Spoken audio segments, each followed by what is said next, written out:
Hello friends, welcome to Grewal tutorial. आज मैं आपको BEd first year paper 2 contemporary India and education का next part करा रही हूँ। ये हमारा यूनिट सेकंड का नेक्स्ट पार्ट है। ये जो टॉपिक है ये हमारा एमएड में भी इंक्लूड है, डीएलएड में भी इंक्लूड है।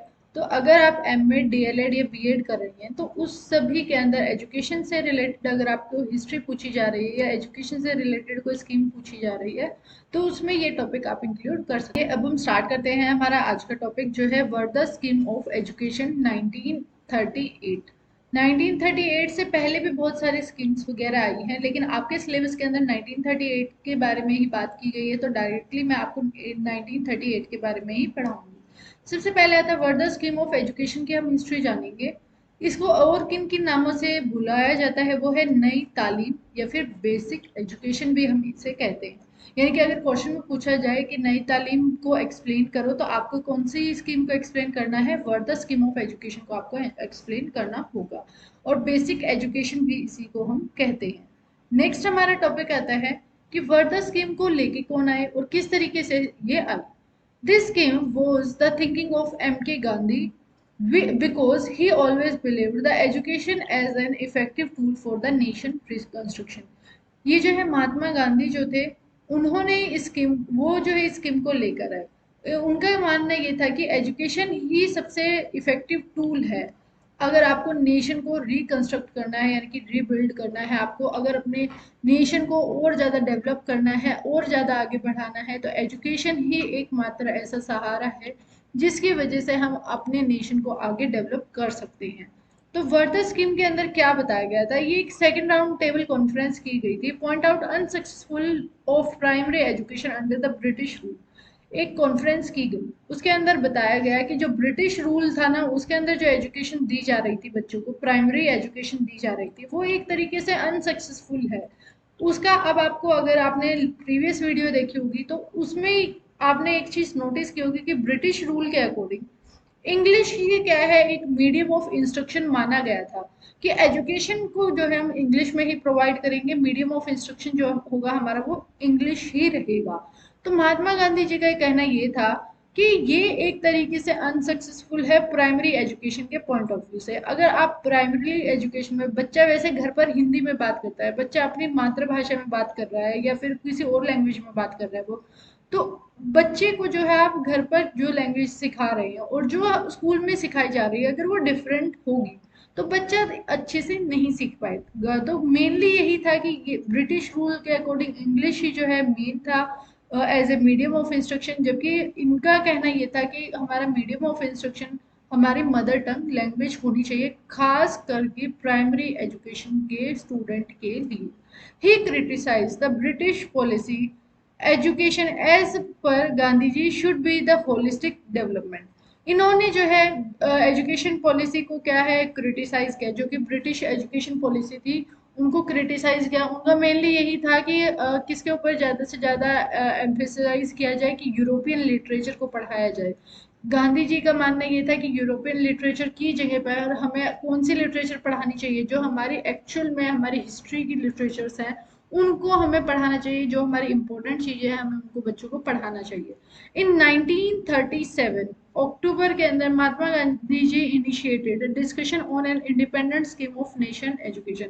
इन्होंने इस स्कीम के बारे में बात की, independent scheme of nation, national education. National education के लिए एक स्कीम बनाई जाएगी जो कि उसके रिगार्डिंग चर्चा की गई। कब की गई, ये 1937 में की गई। इससे पहले आपको एक और चीज है कि जैसे कि इन्होंने क्या किया था, एक जर्नल पब्लिश किया था, आर्टिकल पब्लिश किया था, उसके अंदर एजुकेशन के जो भी प्रोज एंड कॉन्स थे उनके बारे में बात की थी। उसके बाद ये जो है मीटिंग की गई थी, जो कॉन्फ्रेंस मीटिंग थी ये उसके बाद कंडक्ट की गई थी।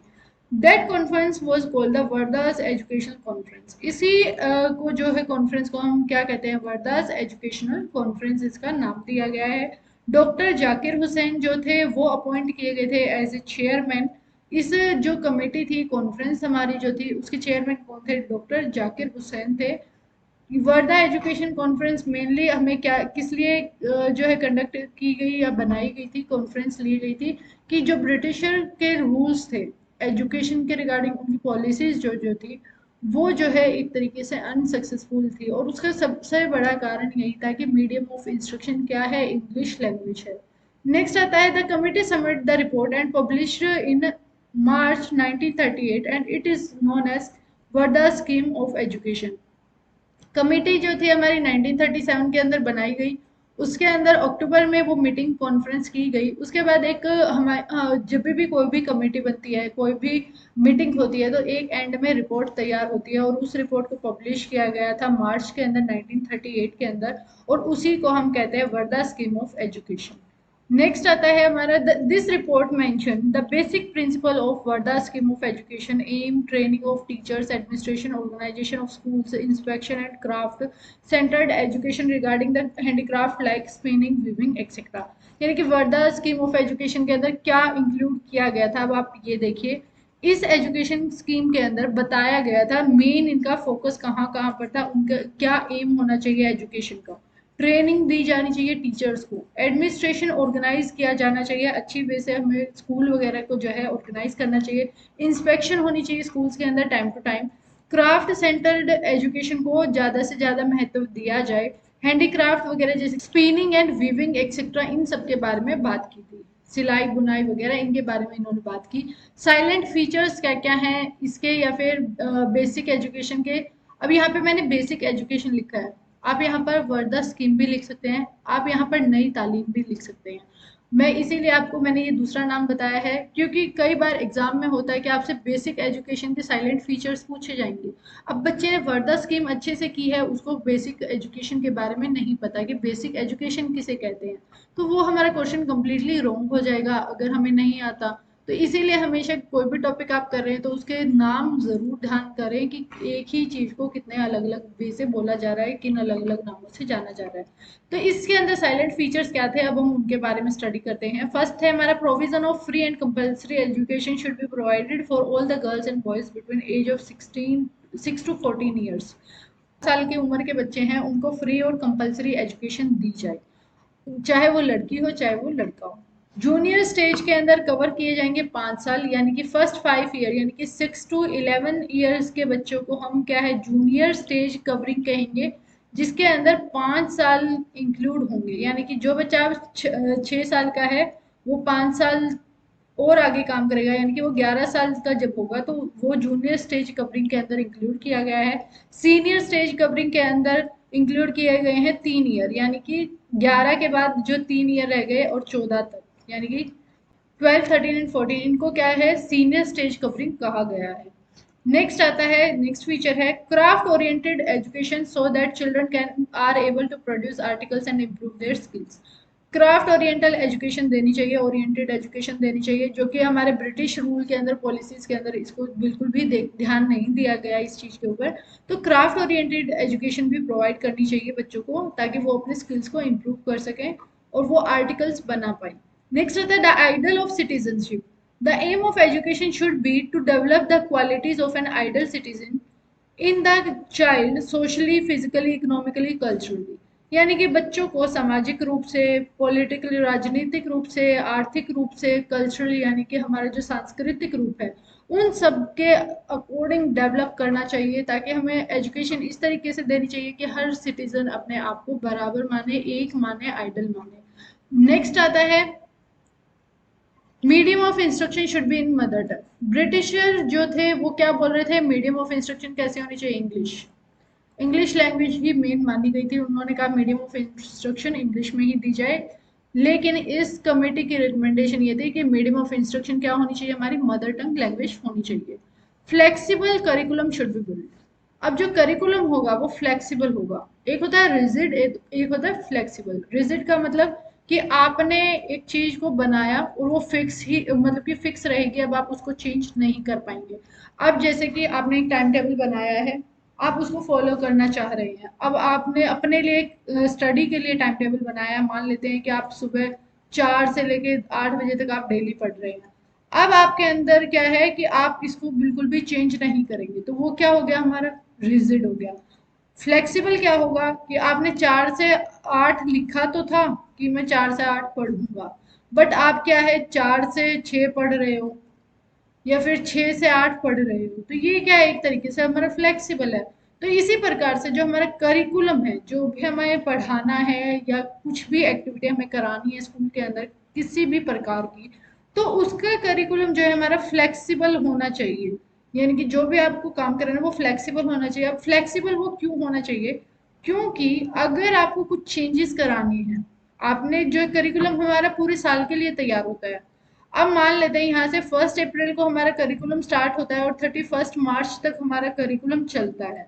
बीच में अगर इन बिटवीन कुछ होता है, अब जैसे कोविड आया, तो क्या हमारे करिकुलम के अंदर चेंज नहीं आएगा? आना चाहिए। वो कब आ सकता है? जब हमारा करिकुलम फ्लेक्सिबल होगा। अगर रिजिड करिकुलम आप बना देंगे तो उसके अंदर आप चेंज नहीं कर पाएंगे। नेक्स्ट आता है, there was no recommendation for religious education. इसके अंदर कोई भी रिलीजियस एजुकेशन देनी चाहिए इसके रिगार्डिंग या नहीं देनी चाहिए, कुछ भी रिकमेंडेशन इन्होंने नहीं दिया स्कीम के अंदर। नेक्स्ट हमारा आता है, सेल्फ सपोर्टिंग एजुकेशन होनी चाहिए। The aim is to make individual ready for real and earn bread and butter for livelihood.